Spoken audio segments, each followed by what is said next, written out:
आम्ही राजकीय सत्तेचे नियंत्रक आहोत, निमंत्रक आहोत. सार्वभौम असल्याने सर्व सत्ता आणि अधिकार लोकांच्या अधीन आहे. म्हणून तर किमान एक दिवस असा येतो की ज्यावेळी देशाचा प्रधानमंत्री पुन्हा प्रधानमंत्री व्हायचं असेल तर हात जोडतो. हे सार्वभौमत्वाचं लक्षण आहे आमचं. हे सार्वभौमत्वाचं लक्षण आहे. एक दिवस असा येतो की तो आमच्या पुढे हात जोडतो. देशातला सर्व सत्ताधीश जो असेल त्याला आमच्या पुढे हात जोडावा लागतो. आम्ही आमचे प्रतिनिधी निर्वाचित करतो, शासक नाही. केव्हा समजेल आम्हाला हे?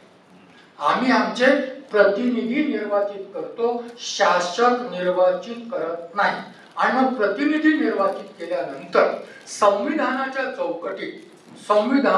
चौकटीत त्याने शासन प्रशासन चालवावं याकरता आवश्यक तेवढे अधिकार आम्ही त्यांना डेलिगेट करतो, असं संविधान म्हणतं. सर्व नाही, आवश्यक तेवढे अधिकार आम्ही त्यांना डेलिगेट करतो. आणि मग हे प्रतिनिधी आमच्या प्रति उत्तरदायी आहे. आम्ही त्यांना प्रश्न विचारणार की संविधानासारखे चालतात की नाही, संविधान मानतात की मानत नाही. म्हणून आम्ही लोक सार्वभौम. त्यांना निर्वाचनाचा अधिकार आहे, त्यांना प्रश्न विचारण्याचा अधिकार आहे, आणि नसेल योग्य तर पुढच्या वेळी त्याला नाकारण्याचा अधिकार आहे. आणि म्हणून मग लोकशाहीमध्ये जे सरकार आहे त्याला गव्हर्नमेंट ऑफ द पीपल म्हणतात, गव्हर्नमेंट बाय द पीपल म्हणतात, गव्हर्नमेंट फॉर द पीपल म्हणतात. आणि डॉक्टर आंबेडकर 25 नोव्हेंबरच्या भाषणात म्हणतात की कधी कधी सत्ता अशा प्रकारची होते की सत्ता for of the people by the people विसरते आणि केवळ फॉर द पीपल राहते.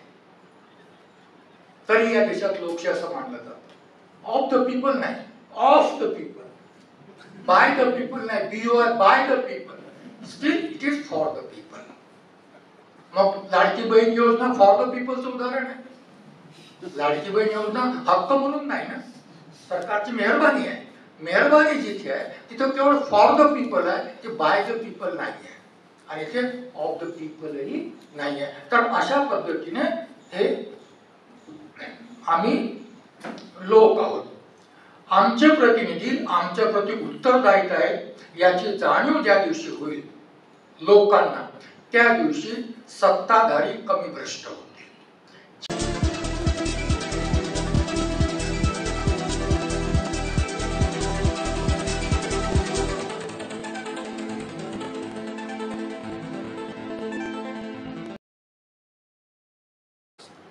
राष्ट्रसंत तुकडोजी महाराज नागपूर विद्यापीठ भारतरत्न डॉक्टर बाबासाहेब आंबेडकर स्मृती व्याख्यानमाला या निमित्ताने आज हे व्याख्यान आयोजित करण्यात आलेलं आहे. त्या निमित्ताने 25 नोव्हेंबर 1949 संविधान सभेतील आपल्या अंतिम भाषणात डॉक्टर B.R. आंबेडकर, ज्यांना संविधान सभेमध्ये ऑनरेबल डॉक्टर B.R. आंबेडकर म्हणून संबोधले जात होतं, ते म्हणतात भारताच्या संविधानात जी लोकशाही गणराज्याची संकल्पना निहित आहे ती संकल्पना मी फ्रान्सच्या क्रांतीमधून घेतलेली नाही, तर ती संकल्पना मी बुद्धकालीन भिक्खू संघापासून घेतलेली आहे. त्या माध्यमातून डॉक्टर आंबेडकर हे सांगू इच्छितात की जगामध्ये तथागत गौतम बुद्ध हे लोकशाही गणराज्याचे आद्य प्रवर्तक आहेत. आणि त्यामुळे मग मी सर्वप्रथम आजचा आपला विषय संविधानाशी संबंधित आहे, संविधानाच्या उद्देशिकेशी संबंधित आहे, लोकशाही गणराज्याशी संबंधित आहे.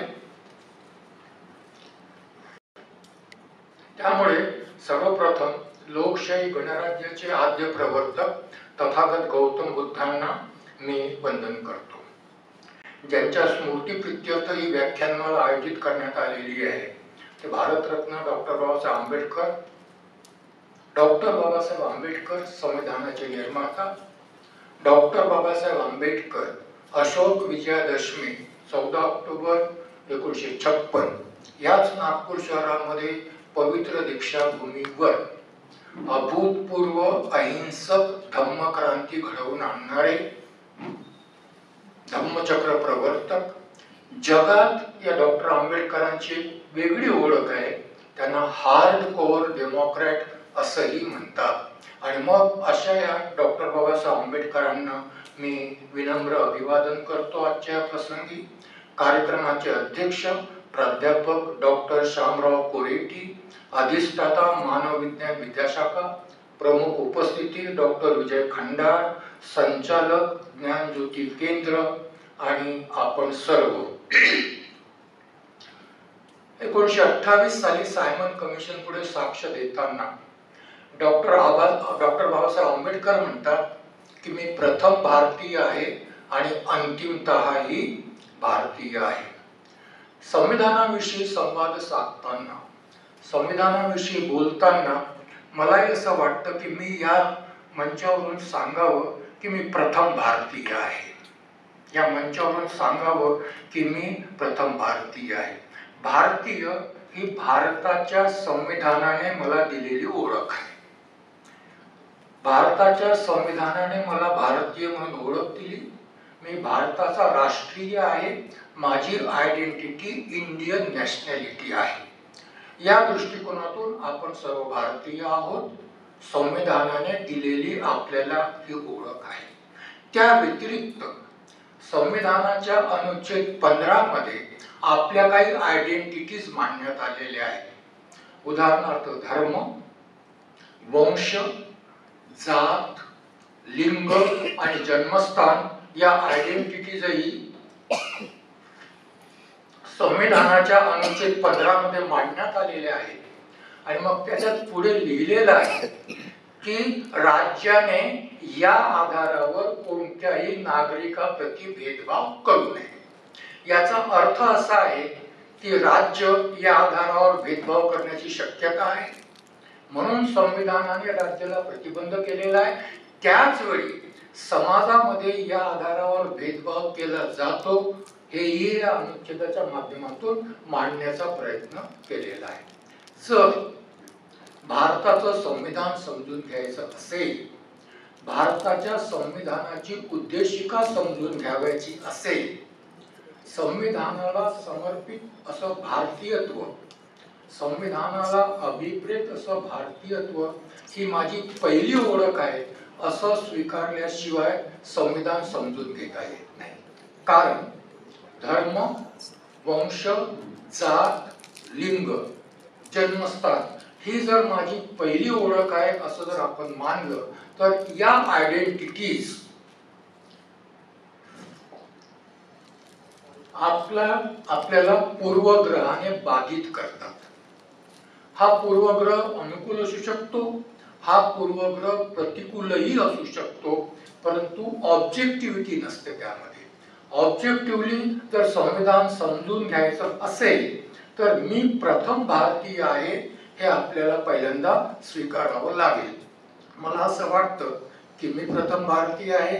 या अर्थाने संविधानाला अभिप्रेत अर्थाने आपण सर्व प्रथम भारतीय आहोत आणि त्यामुळे मग एक भारतीय या नात्याने मला संविधान आणि संविधानाच्या उद्देशिकेविषयी आपल्याशी संवाद साधताना सहज सोपं होईल. आपण सर्व मिळून संविधानाची उद्देशिका समजून घेण्याचे प्रयास आपण सर्व मिळून करूया. संविधानात उद्देशिका कशी आली? अशीच उद्देशिका का आहे? 9 डिसेंबर 1946 ला संविधान सभा अस्तित्वात आली. संविधान सभेतही चर्चा झाल्या, परंतु संविधान सभेने ठामपणे सांगितलं की आम्ही सार्वभौमत्वाने घोषित करतो की आम्ही भारताची संविधान सभा आहोत. कारण इलेक्शन कसं झालं वगैरे वगैरे बऱ्याचशा गोष्टी होत्या, पण संविधान सभेने सांगितलं की आम्ही सार्वभौम आहोत आणि आम्ही भारताची संविधान सभा आहोत. काय अर्थ आहे याचा? भारताची संविधान सभा याचा अर्थ असा की भारतासाठी संविधान निर्माण करताना सर्व भारतीयांचं या संविधान सभेत प्रतिनिधित्व असावं अशा प्रकारचे प्रयास करण्यात आलेले होते. हे प्रतिनिधित्व फक्त भौगोलिक नव्हतं, तर त्या काळात 1946 मध्ये जेवढे राजकीय पक्ष होते त्या सर्व राजकीय पक्षांचे या संविधान सभेत प्रतिनिधित्व होतं. काँग्रेस होती, मुस्लिम लीग होती, समाजवादी होते, कम्युनिस्ट होते, हिंदू महासभा होती आणि डॉक्टर आंबेडकरांचा पक्ष एकटेच होते. डॉक्टर आंबेडकर पण होते त्या सभेमध्ये. अखिल भारतीय शेड्यूल फेडरेशनही त्या सभेमध्ये होती. धर्माचा विचार केला, हिंदू धर्माचे लोक होते, मुसलमान धर्माचे लोक होते, ख्रिश्चन होते, सिख होते, जैन होते, पारसी पण त्या सभेमध्ये होते. जाती आधारित विचार केला, सवर्ण होते, शूद्र होते, अस्पृश्य होते, आदिवासी होते आणि महिला सुद्धा त्या सभेमध्ये होत्या. 15 महिला संविधान सभेच्या सदस्य होत्या. या सर्व अर्थाने जर पाहिलं तर संविधान सभा हे सर्व भारतीयाचं सर्व प्रकारचं प्रतिनिधित्व करणारी संविधान सभा होती आणि या संविधान सभेने संविधान निर्माण केलेलं आहे, हे लक्षात घ्या. जसं सांगितलं की 9 डिसेंबर 1946 ला संविधान सभा अस्तित्वात आली. प्रस्तावित करताना सांगण्यात आलं 13 डिसेंबर 1946 ला पंडित जवाहरलाल नेहरू, काँग्रेस पक्ष सर्वात बहुमताचा पक्ष, त्यांना आमंत्रित करण्यात आलं अध्यक्षाच्या वतीने की यावं आणि संविधानाचे उद्दिष्ट आणि ध्येयाचा प्रस्ताव मांडावा की संविधान आम्हाला कोणत्या ध्येय आणि उद्दिष्टाने निर्माण करावयाचं आहे. ही गोष्ट लक्षात घ्या की संविधान निर्माण करताना संविधान सभेने पार्लमेंटरी सिस्टीम स्वीकारलेली होती, संविधानिक संसदीय पद्धती निर्माणाकरता स्वीकारलेली होती. याचा अर्थ असा होता की प्रत्येक प्रस्तावाचं 3दा वाचन होईल, 3दा तो प्रस्ताव संसदेने स्वीकारला पाहिजे, संविधान सभेने स्वीकारला पाहिजे, तेव्हा तो प्रस्ताव अंतिम रूपात जाईल. संविधानही याच प्रक्रियेने निर्माण झालं आणि म्हणून मग संविधानाचं पहिलं वाचन 13 डिसेंबर 1946 ला आरंभ झालं. हे पहिली संक्षेपाने जाईल कारण माझा विषय वेगळा आहे. पहिलं वाचन 13 डिसेंबर 1946 ला सुरू झालं नेहरूंच्या प्रस्तावाने. हे पहिलं वाचन 29 ऑगस्ट 1947 पर्यंत सुरू होतं. ज्या काळात संविधानात काय हवं आहे विषयाची सूची बनवली गेली, समित्या नियुक्त करण्यात आल्या, समित्यांना सांगितलं आलं की तुम्ही रिपोर्ट बनवा, शिफारशी द्या की संविधानात काय समाविष्ट केलं जाईल. समित्यामध्ये काम झालं. डॉक्टर आंबेडकर 18 पैकी 13 समित्यांमध्ये होते. ग्रेटेस्ट कॉन्ट्रीब्युशन समित्यामध्ये होते.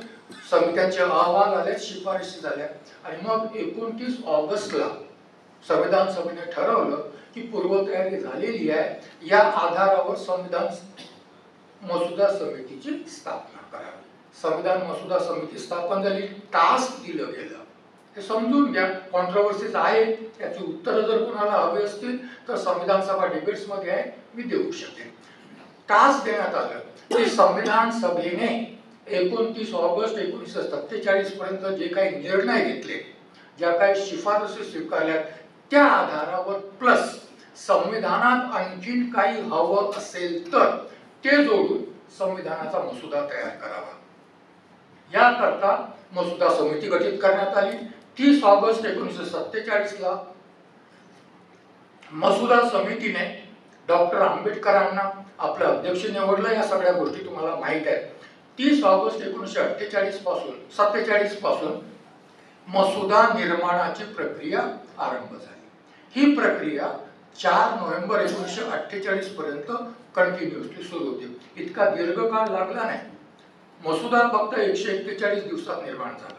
डॉक्टर आंबेडकरांचं विधान आहे संविधान सभेमध्ये 141 पासून. मग बाकीचे 8 महिने लोकांच्या प्रतिक्रिया जाणून घेण्यासाठी मसुदा लोकांच्या अवलोकनार्थ ओपन होता आणि मग अशा पद्धतीने मसुदा तयार झाला. 4 नोव्हेंबर 1948 ला मसुदा समितीचे अध्यक्ष मसुदा प्रस्तुत करतात संविधान सभेत आणि संविधानाचं दुसरं वाचन सुरू होतं, सेकंड रीडिंग सुरू होतं. हे दुसरं वाचन 17 नोव्हेंबर 1949 पर्यंत चालतं. 17 नोव्हेंबर 1949 ला जेव्हा सेकंड वाचन पूर्ण होतं तेव्हा जवळपास प्रस्तावावरचं काम पूर्ण झालेलं असतं. बाकी तिसरं वाचन हे औपचारिकता शेष असते आणि मग औपचारिकता म्हणून तिसरं वाचन शेष होतं. संविधान पूर्ण झालं आणि म्हणून मग तिसरं वाचन आरंभ होते 17 नोव्हेंबर 1949 ला. मसुदा समितीचे अध्यक्ष डॉक्टर आंबेडकर प्रस्ताव मांडतात. The constitution has settled by the assembly be passed. काय प्रस्ताव म्हणतात doctor Ambedkar? The constitution has settled by the assembly be passed. आणि 17 नोव्हेंबर 1949 ते 26 नोव्हेंबर 1949 पर्यंत तिसरं वाचन औपचारिकता म्हणून सुरू असतं. भाषण करतात, संविधान असं आहे, चांगलं आहे, डॉक्टर आंबेडकरांनी लिहिलं, डॉक्टर आंबेडकरांनी एवढे परिश्रम केलेत वगैरे वगैरे सगळ्या गोष्टी सुरू असतात.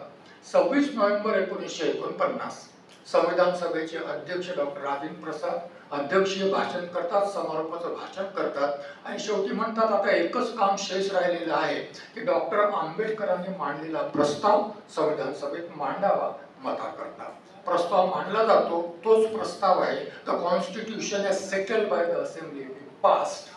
प्रस्ताव पारित होतो, एक मताने पारित होतो, प्रचंड टाळ्या आणि हर्षध्वनी.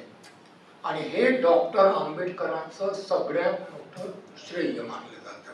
299 सदस्य शेवटपर्यंत होते, एकापेक्षा एक विद्वान होते, हे डॉक्टर आंबेडकरही मान्य करतात. अशा संविधान सभेमध्ये 395 अनुच्छेद असलेलं संविधान फायनली संविधान सभेत एक मताने पारित होतं. आणि जेव्हा ही मसुदा मांडण्यापासूनची तर संविधान स्वीकृत होण्यापर्यंतची प्रक्रिया आहे, याला पायलटिंग द कॉन्स्टिट्यूशन म्हणतात. या पायलटिंग करता डॉक्टर आंबेडकरांना सगळ्यात मोठं श्रेय दिलं. ड्राफ्टिंगचं श्रेय आहेच, त्याच्या आधी प्रिपरेशनमध्ये त्यांचं कॉन्ट्रीब्युशन आहेच. या सगळ्या कॉन्ट्रीब्युशन करता त्यांना श्रेय दिलं जातं आणि अशा पद्धतीने हे संविधान निर्माण झालं. संविधानाची एक साधी सोपी व्याख्या केली जाते, मी कॉम्प्लिकेशनमध्ये जाणार नाही. संविधानाला body of the principles according to state is govern अशी साधी सोपी व्याख्या आहे. ज्या सिद्धांताच्या आधारावर एखाद्या राज्याचं शासन प्रशासन चालवलं जातं त्या सिद्धांताच्या बॉडीला समोरच्याला संविधान म्हटलं जातं. भारताचं संविधानही हे आहे, त्याला बेसिक लॉ म्हणतात, तेही आहे. परंतु त्याही पलीकडे संविधान सभेची मान्यता अशी होती, शेवटी मी सांगेन त्याचं कारण असं का मान्यता होत होती. डॉक्टर आंबेडकरांची मान्यता अशी होती की हा देश कधी राष्ट्र नव्हता, हा देश कधी राष्ट्र, फार क्रिटिकल आहे, हा देश कधी राष्ट्र नव्हता. आपल्याला एका नव्या राष्ट्राची प्रस्थापना करावयाची आहे. संविधानाच्या माध्यमातून एक नवीन राष्ट्र अस्तित्वात येणार आहे. मग राष्ट्र जर अस्तित्वात यायचं असेल तर विजन पाहिजे. कशाच्या आधारावर आपण राष्ट्र निर्माण करू इच्छितो, कशाच्या आधारावर आपण राष्ट्र प्रस्थापित करू इच्छितो. आणि म्हणून मग राष्ट्रासाठी विजन असावं, म्हणून विजन म्हणून संविधानात उद्देशिका आली, संविधानात उद्देशिका आली विजन म्हणून. आणि म्हणून संविधानाला विजन डॉक्युमेंट म्हणतात. परंतु विजन पाहिजे तर फिलॉसॉफी पाहिजे. विदाउट फिलॉसॉफी विजन कसं असेल? मग विजन पाहिजे तर फिलॉसॉफी पाहिजे. आणि म्हणून संविधानाला फिलॉसॉफी असंही म्हणतात. संविधानाला माझ्या भाषेत बोलायचं झालं तर मी याला म्हणेन लिबरल सेक्युलर डेमोक्रेटिक फिलॉसॉफी. संविधानची फिलॉसॉफी आहे ही लिबरल सेक्युलर डेमोक्रेटिक फिलॉसॉफी. आणि म्हणून या गरजेतून संविधानामध्ये उद्देशिका लिहिली गेली, नोंदवली गेली.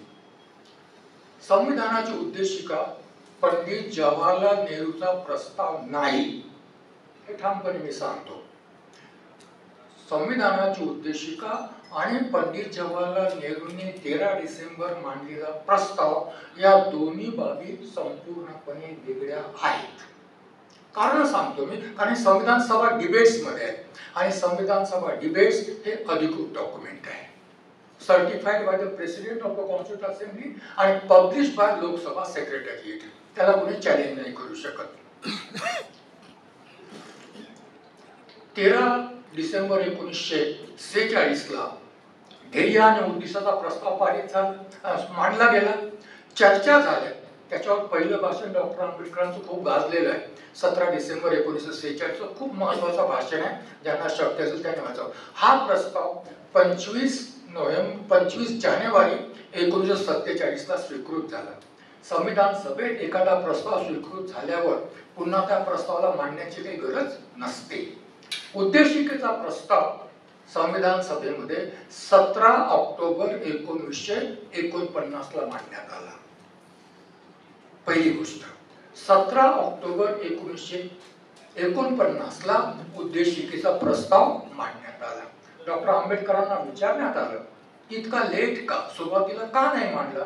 डॉक्टर आंबेडकरांचं म्हणणं असं होतं की संविधान निर्माण झाल्यावर उद्देशिका ड्राफ्ट करणं सोपं होतं.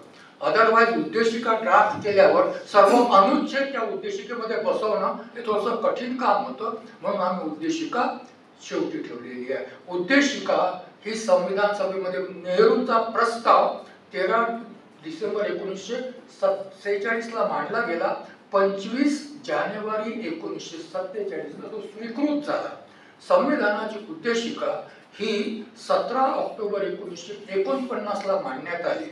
मग मांडण्यात आल्यावर चर्चा सुरू झाल्या. एक सदस्य होते मौलाना हसरत मोहानी. ते उठून उभे राहिलेत. हे सगळे पुरावे आहेत संविधान सभा डिबेट्समध्ये. मी माझ्या मनाचं काही सांगत नाही. ते उठून उभे राहिलेत आणि म्हणाले, वेगळ्या शब्दात म्हणाले, मी ते शब्द नाही वापरणार, परंतु डॉक्टर आंबेडकरांनी संविधानाची उद्देशिका मांडलेली आहे ती आम्ही जो ध्येय आणि उद्दिष्टाचा प्रस्ताव पारित केला ती नाही आहे. हे काहीतरी वेगळं आहे. डॉक्टर आंबेडकरांच्या मनातलं काहीतरी आहे, त्यांच्या डोक्यात काहीतरी आलं आणि त्यांनी मांडलेलं आहे. आणि मला विश्वास आहे की संविधान सभा हे स्वीकारेल, कारण हा माणूस जे मांडतो ते संविधान सभा स्वीकारते. आता कोणी कशालाही विरोध करत नाही, जे मांडलं जातं स्वीकार. पण मी विरोध करतो आणि सभेला आग्रह करतो, सभेला सूचित करतो की ध्येय आणि उद्दिष्टाचा प्रस्ताव आणि मांडण्यात आलेली उद्देशिका या दोन बाबी भिन्न आहेत. म्हणून हा प्रस्ताव नाकारला जावा. प्रस्ताव नाकारला जात नाही, त्याची different thing, but this is the evidence की या दोन गोष्टी, दोन आयडेंटिटीज वेगळ्या आहेत. काही शब्द समान आहेत याविषयी वाद नाही. आणि ज्यांना शक्य असेल, नेहरूंचा प्रस्ताव डिबेट्स मध्ये उपलब्ध आहे, सोर्स आहे तो.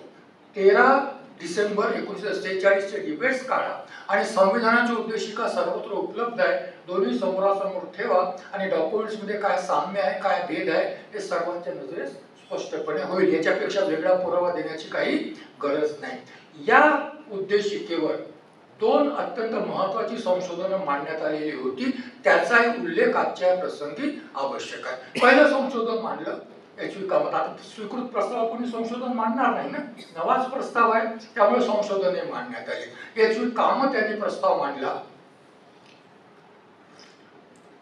महत्वाचे सदस्य प्रस्तावात ते मांडतात की संविधानाच्या उद्देशिकेचा आरंभ in the name of God असा व्हावा. 17 ऑक्टोबर 1949 संविधान सभा debates. In the name of God असा संविधानाच्या उद्देशिकेचा आरंभ व्हावा. सुंदर भाषण दिलं, संस्कृतचे श्लोक म्हटले त्यांनी, सुंदर भाषण दिलं आणि आवाहन केलं सदस्यांना, काँग्रेसचे सदस्य, काँग्रेसचं बहुमत संविधान सभेत, की अशा पद्धतीने उद्देशिका स्वीकारली जावी. डॉक्टर आंबेडकरांनी अध्यक्षांना सांगितलं की मी हे संशोधन नाकारणार आहे. संविधान सभेत अशी स्थिती होती सुरुवातीपासून, 4 नोव्हेंबर 1948 पासून. डॉक्टर आंबेडकरांनी संशोधन स्वीकृत म्हटलं तर स्वीकारलं जायचं, नाकारतो म्हटलं तर नाकारलं जायचं. का नाकारतो याचं स्पष्टीकरणही डॉक्टर आंबेडकर देत होते. आणि स्पष्टीकरण दिल्यानंतर जर ते नाकारलं गेलं तर मांडणारही त्याचा विरोध नव्हता करत. एक मताने ते नाकारलं जात होतं. अशा प्रकारची स्थिती संविधान सभेत होती. आणि मग अध्यक्षांना, राजेंद्र प्रसादांना डॉक्टर आंबेडकरांनी सांगितलं की अध्यक्ष महोदय, कामतांना सांगा की हा प्रस्ताव त्यांनी विड्रॉ करावा, मी हा नाकारणार आहे. अध्यक्ष म्हणतात आय एम हेल्पलेस. मी त्यांना सांगितलं की मांडू नका, मी सांगितलं त्यांना की तुम्ही हा प्रस्ताव मांडू नका, तरी ते आग्रही आहे आणि त्यांचा आग्रह आहे की याच्यावर मतदान व्हावं. हा एकमेव प्रस्ताव इतक्या दीर्घ काळामध्ये चर्चेमध्ये, हा एकमेव प्रस्ताव आहे, एकमेव संशोधन आहे ज्याच्यावर मतदान झालं, एकमेव आहे. आणि कामतांचा प्रस्ताव 41 विरुद्ध 68 मतांनी फेटाळला गेला. त्यानंतर शिबनलाल सक्सेना म्हणून प्रोफेसर, त्यांनी प्रस्ताव मांडला. त्याच्या प्रस्तावामध्ये गॉड होतेच, परंतु महात्मा गांधीही होते. त्यांनी प्रस्ताव मांडला. पुन्हा डॉक्टर आंबेडकरांनी म्हटलं की मी हे संशोधन नाकारणार आहे. लक्षात घ्या, काँग्रेसचं बहुमत आहे. कशी सिच्युएशन असेल, काँग्रेसचं बहुमत आहे आणि गांधीच्या नावाला डॉक्टर आंबेडकर त्या ठिकाणी विरोध करतात. त्याची कारण आहे, ते स्पष्टीकरण केव्हा तरी देता येईल. डॉक्टर आंबेडकरांनी सांगितलं की मी हा प्रस्ताव नाकारणार. काँग्रेसचे सिनियर सदस्य चिंतित झाले. त्यांनी सक्सेनाला म्हटलं अभी भगवान तो चले गए, संविधान में उनका अस्तित्व तो हमने नहीं आने दिया, अब गांधी को क्यों खींचते हो इस विवाद में, आप प्रस्ताव विड्रॉ कर लो. हे सगळं लिहिलेलं आहे. आणि मग शिबनलाल सक्सेनांनी तो तो प्रस्ताव विड्रॉ केला आणि विड्रॉ करायचा आग्रह ज्यांनी केला होता त्या सिनियर काँग्रेस सदस्यांचं नाव आहे आचार्य कृपलानी. आचार्य कृपलानींनी आग्रह केला, सभ्य शिवबनलाल सक्सेनांनी प्रस्ताव मागे घेतला. पुन्हा पंडित गोविंद मालवीय म्हणून एक सदस्य होते, त्यांनी गॉडच्या ऐवजी परमेश्वर आणलं आणि गांधींनाही पुन्हा आणलं आणि पॉइंट ऑफ ऑर्डर रेस केलं गेलं आणि तो प्रस्ताव नाकारला गेला. आणि अशा पद्धतीने डॉक्टर आंबेडकरांनी मांडलेली संविधानाची उद्देशिका जशीची तशी स्वीकृत करण्यात आली. त्याच दिवशी स्वीकृत झाली. 17 ऑक्टोबर 1949 ला मांडली गेली आणि सर्व चर्चा झाल्यानंतर त्याच दिवशी ही संविधानाची उद्देशिका मान्य झाली. मी पुन्हा एकदा विनंती करेन की कॉन्ट्रोवर्सी करायची गरज नाही, कारण डॉक्युमेंटरी एव्हिडन्सेस आहेत, संविधान सभेमधले एव्हिडन्सेस आहेत, ते एव्हिडन्सेस आपल्याला सहज पाहता येतील. उद्देशिका समोर ठेवा आणि प्रस्तावही समोर ठेवता येईल. The difference we can notice very easily. त्यामध्ये जाण्याची गरज नाही. आता आपण माझा जो विषय आहे संविधानाची उद्देशिका, भारताचा विजन प्रलेख, त्याकडे आपण आता वळूया. संविधानाच्या उद्देशिकेविषयी सर्वोच्च न्यायालय राईट टू प्रायव्हसी या प्रकरणामध्ये 2017चं प्रकरण आहे. त्या प्रकरणामध्ये म्हणतं सर्वोच्च न्यायालय, perusal of the words in the preamble would go to show that every word used therein was cautiously chosen by the founding fathers. Founding fathers म्हणतं सर्वोच्च न्यायालय, नेहमी फाउंडिंग फादर म्हणत नाही, फाउंडिंग फादर्स म्हणतं. सर्व संविधान सभेला ते फादर्सची उपमा देतात, कारण संविधान सभेने संविधान निर्माण केलं असं त्यांचं म्हणणं आहे. cautiously chosen by the founding fathers and then these words were arranged and accordingly placed in the proper order. Every word incorporated in the preamble has significance and proper meaning. The most important place of pride was given to the people of India by using expression we the people of India. म्हणजे उद्देशिकेचं महत्व स्पष्ट करताना सर्वोच्च न्यायालय अशा पद्धतीने ते मांडतं. याचा साधा अर्थ असा आहे की संविधान निर्मात्यांनी संविधानातील उद्देशिकेचा प्रत्येक शब्द काळजीपूर्वक निवडला आहे. त्याचा क्रमही काळजीपूर्वक लावण्यात आलेला आहे. प्रत्येक शब्दाचं वेगळं महत्व आहे आणि प्रत्येक शब्दाला वेगळा अर्थ पण आहे. म्हणून आपण या ठिकाणी उद्देशिकेवर बोलणार आहोत. जर जनरल अर्थाने वापरलं असतं तर काही बोलायची गरज नसते. वेगळ्या अर्थाने वापरलेला आहे. आणि या उद्देशिकेमध्ये लोक, बी द पीपल या शब्दांना सगळ्यात अधिक महत्व देण्यात आलेलं आहे. आणि म्हणून उद्देशिकेची सुरुवात वी द पीपल ऑफ इंडियाने होते. संपूर्ण संविधानाची सुरुवात we the people of India या शब्दाने होते. उद्देशिकेतील या शब्दांचा अर्थ आपण पाहूया. 26 जानेवारी 1949, मी फार काळजीपूर्वक बोलतोय, माझी विधानं फार काळजीपूर्वक करतोय. 26 जानेवारी 1950 पूर्वी, संविधान अस्तित्वात येण्यापूर्वी या देशात लोक नव्हते. काय विधान आहे माझं? या देशात लोक नव्हते. प्राचीन काळापासून या देशात प्रजा होती.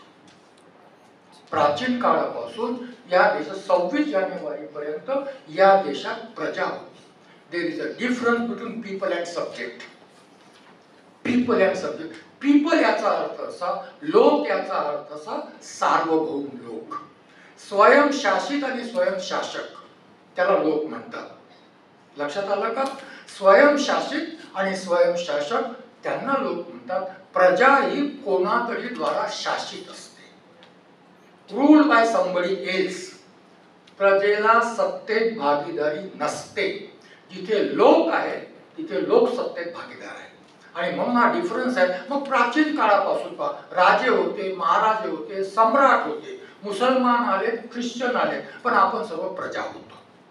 कोणाच्याही काळामध्ये, प्राचीन काळापासून, कधी बुद्धाच्या काळातले 1-2 ज्याला आपण काय म्हणू की गणराज्य जर सोडली तर बाकी कुठेही प्रजा होती, लोक नव्हते. आणि म्हणून 1950 साली पहिल्यांदा संविधानाने या प्रजेला लोक बनवलं.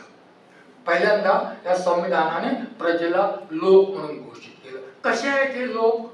लोक आहेत, आम्ही लोक आहोत, आम्ही सत्तेचे स्रोत आहोत. सर्व पॉलिटिकल पॉवर आमच्यातून उगम पावते. आम्ही राजकीय सत्तेचे नियंत्रक आणि नियामक आहोत. कधीतरी आपल्या लोकांना जाऊन सांगावं लागेल की आम्ही लोक आहोत, प्रजा नाही आहोत. ज्या दिवशी लोकांना याची जाणीव होईल की आम्ही लोक आहोत, प्रजा नाही आहोत, त्या दिवशी भारत बदलेल. आजही आम्ही प्रजा आहोत. आम्ही राजकीय सत्तेचे नियंत्रक आहोत, निमंत्रक आहोत. सार्वभौम असल्याने सर्व सत्ता आणि अधिकार लोकांच्या अधीन आहे. म्हणून तर किमान एक दिवस असा येतो की ज्यावेळी देशाचा प्रधानमंत्री पुन्हा प्रधानमंत्री व्हायचं असेल तर हात जोडतो. हे सार्वभौमत्वाचं लक्षण आहे आमचं. हे सार्वभौमत्वाचं लक्षण आहे. एक दिवस तर असा येतो की तो आमच्या पुढे हात जोडतो. देशातला सर्व सत्ताधीश जो असेल त्याला आमच्या पुढे हात जोडावा लागतो. आम्ही आमचे प्रतिनिधी निर्वाचित करतो, शासक नाही. केव्हा समजेल आम्हाला हे? आम्ही आमचे प्रतिनिधी निर्वाचित करतो, शासक निर्वाचित करत नाही. आणि मग प्रतिनिधी निर्वाचित केल्यानंतर संविधानाच्या चौकटीत त्याने शासन प्रशासन चालवावं याकरता आवश्यक तेवढे अधिकार आम्ही त्यांना डेलिगेट करतो, असं संविधान म्हणतं. सर्व नाही, आवश्यक तेवढे अधिकार आम्ही त्यांना डेलिगेट करतो. आणि मग हे प्रतिनिधी आमच्या प्रती उत्तरदायी आहे. आम्ही त्यांना प्रश्न विचारणार की संविधानासारखे चालतात की नाही, संविधान मानतात की मानत नाही. म्हणून आम्ही लोक सार्वभौम. त्यांना निर्वाचनाचा अधिकार आहे, त्यांना प्रश्न विचारण्याचा अधिकार आहे, आणि नसेल योग्य तर पुढच्या वेळी त्याला नाकारण्याचा अधिकार आहे. आणि म्हणून मग लोकशाहीमध्ये जे सरकार आहे त्याला गव्हर्नमेंट ऑफ द पीपल म्हणतात, गव्हर्नमेंट बाय द पीपल म्हणतात, गव्हर्नमेंट फॉर द पीपल म्हणतात.